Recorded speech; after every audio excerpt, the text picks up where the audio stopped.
Bonjour, bienvenue sur votre chaîne préférée Akhbar el-Bled. Encore une fois, on va parler de l'Espagne avec le gouvernement espagnol qui multiplie les appels et les signes à l'apaisement. فعلا اسبانيا كترغب وتزوق. الحكومة الإسبانية تبعث إشارات تلو الإشارات لعل إحداها تصل إلى الرباط.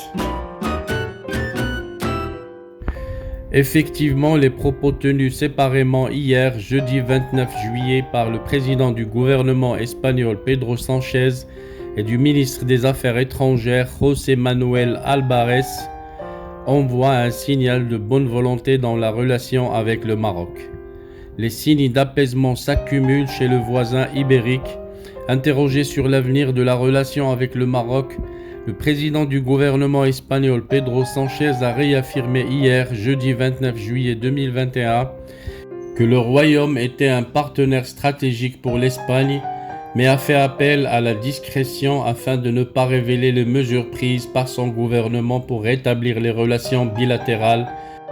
Interrogé sur cette question lors de la conférence de presse qu'il a donnée au palais de la Moncloa pour faire le bilan du premier semestre de cette année, le chef de l'exécutif espagnol qui animait une conférence de presse au palais de la Moncloa pour faire le bilan du premier semestre 2021 a préféré ne pas donner de détails à ce sujet et s'est contenté de réaffirmer que le Maroc est un partenaire stratégique pour notre pays, dit-il.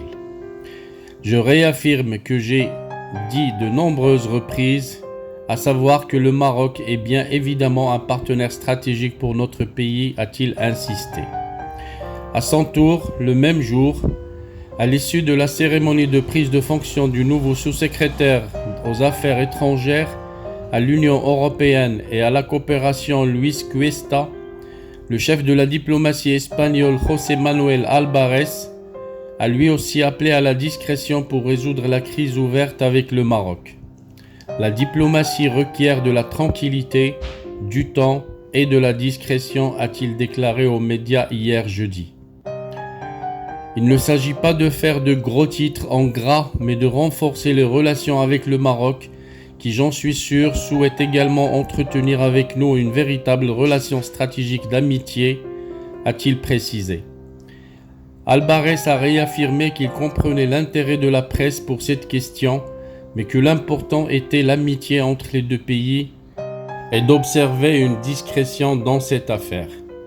Voilà, l'Espagne, gouvernement et ministère des Affaires étrangères ne cessent de lancer des messages dans l'espoir qu'un d'entre ces messages soit capté par Rabat qui ne donne aucune réponse et garde le silence jusqu'à présent.